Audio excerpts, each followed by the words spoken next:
આજની શરૂઆત એવી થાય છે કે આપણે જવાનું હતું વડલીમાં દાવામાં. જય ભોળાનાથ, સ્વાગત છે તમારું આપણા મિની વ્લોગમાં. સવારમાં ઉઠીને આપણે તો પહેલાં વ્યા ગયા ભોળાનાથના દર્શન કરવા. જોઈ લો, આ અમારા ગામના ગળકોરડીનું શંકર ભગવાનનું મંદિર છે. તો સવારમાં આપણે ઉઠીને શંકર મંદિરના દર્શન કરવા આવી ગયા.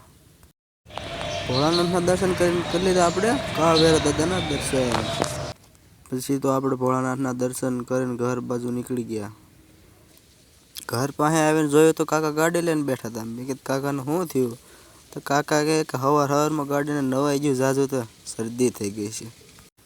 પછી તો રિપેરિંગ કરીને કલર ચડી ગયો ગાડી માથે ને મારી પછી કિક.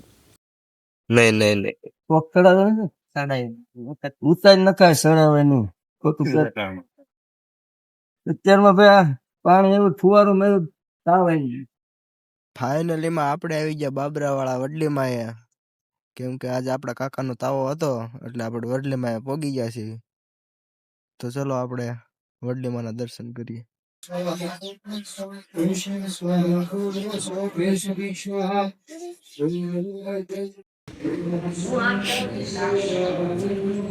પછી દર્શન કરીને આપણે વ્યવા આપણે ઘોડિયું જોવા. તો જોઈ લો, 5 ઘોડિયું છે.